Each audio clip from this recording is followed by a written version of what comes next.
प्रदेश के पूर्व उप मुख्यमंत्री दिनेश शर्मा अपनी धार्मिक यात्रा पर धर्मनगरी वृंदावन पहुंचे। रविवार शाम को वृंदावन आए पूर्व उप मुख्यमंत्री ने जग प्रसिद्ध ठाकुर बांके बिहारी मंदिर में दर्शन और पूजा अर्चना कर आशीर्वाद लिया। इस दौरान बांके बिहारी मंदिर पर प्रस्तावित कॉरिडोर का विरोध कर रहे ब्रजवासियों ने उन्हें ज्ञापन सौंपा। इसके बाद पूर्व उप मुख्यमंत्री तटीय स्थान पहुंचे। यहां उन्होंने ठाकुर जी के दर्शन कर संतों से भी आशीर्वाद लिया। पत्रकारों से रूबरू हुए पूर्व उप मुख्यमंत्री दिनेश शर्मा ने प्रस्तावित बांके बिहारी कॉरिडोर के प्रश्न पर कहा कि योगी सरकार ने नैमिषारण्य, विंध्यवासिनी, चित्रकूट धाम, बाबा विश्वनाथ और अयोध्या का सौंदर्यीकरण प्राचीन विरासत को बनाए रखते हुए किया है। पर्यटन व धार्मिक आस्था को इस विकास में बरकरार रखा गया है।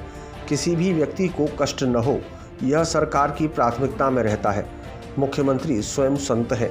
विपक्ष के सवाल पर कहा कि सपा, बसपा, भाकपा, माकपा, कांग्रेस जैसी पार्टियां कई हार के चलते निराश हो गई हैं। साथ ही कहा कि योगी स्वयं संत हैं, जबकि प्रधानमंत्री नरेंद्र मोदी राजनीतिक संत हैं। ये विपक्ष राजनीतिक उदासीन समूह है जो साधु संतों का अपमान और धार्मिक ग्रंथों पर टिप्पणियां करते हैं। इसी कारण जनता उन्हें लगातार हरा रही है, जबकि भाजपा सरकारें सकारात्मकता ऊर्जा के साथ कार्य कर रही हैं। देखिए, वृंदावन, मथुरा, गोकुल, गोवर्धन, इनका आगमन ही अपने आप में प्रसन्नता का परिचय देता है। बांके बिहारी भगवान का दर्शन, तटीय स्थान का दर्शन, एक अनुपम शांति अंतर्मन को प्राप्त होती है। तो मैं कह सकता हूँ कि वर्तमान में योगी जी की सरकार भी नैमिषारण्य का, माँ विंध्यवासिनी का, विंध्याचल का, चित्रकूट धाम का और बाबा काशी विश्वनाथ का, अयोध्या का, जहाँ सौंदर्यीकरण, जीर्णोद्धार करके उसकी वर्तमान और प्राचीन जो विरासत है बनाए रखते हुए वर्तमान में परिवर्तन किया है। पर्यटन की दृष्टि से भी और धार्मिक आस्थाओं को बनाए रखते हुए मुझे खुशी है कि मथुरा के चारों ओर भी विकास हो रहा है। जिस तरीके से अभी लगातार बांके बिहारी कॉरिडोर को लेकर जो लोगों में आप ज्ञापन दिया, देखिए, इतना मान के चलिए कि एक भी व्यक्ति को कष्ट ना हो, ये सरकार की प्राथमिकता है। और आदरणीय मुख्यमंत्री जी स्वयं भी संत है और संत जो है वो संतों की, पंडों की, दुकानदारों की व्यथा को समझते हैं कि उनकी समस्या का भी निराकरण हो, उनकी आमदनी भी बढ़े और साथ में यहाँ जो आने वाले लाखों श्रद्धालु हैं, जैसे बाबा विश्वनाथ में अगर आप अब भी देखो तो पहले अगर आता था 50,000 तो अब आता है 1.5 लाख 2 लाख व्यक्ति।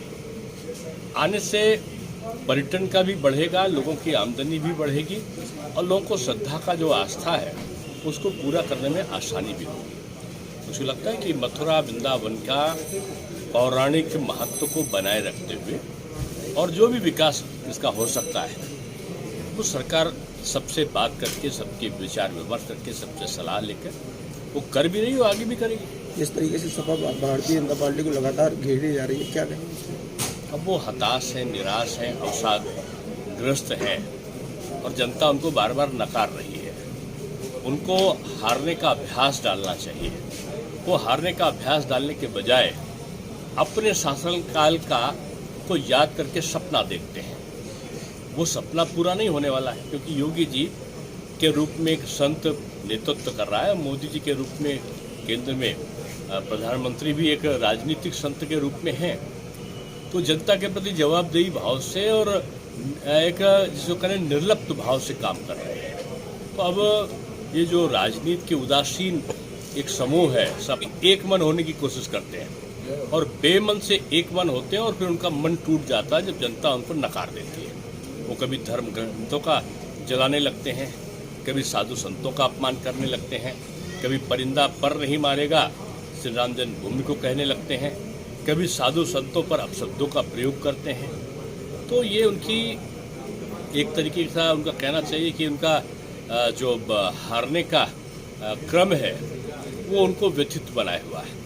तो करें, वो जो भी विपक्ष है सकारात्मक बजाय नकारात्मक भूमिका कर रहे हैं। बीजेपी सकारात्मक काम करेगी और जो धार्मिक स्थल हैं उनके जीर्णोद्धार के साथ साथ अपनी जो सनातन संस्कृति है उसके अनुरक्षण का काम भी ये सरकार केंद्र की और प्रदेश की सखात करेंगे।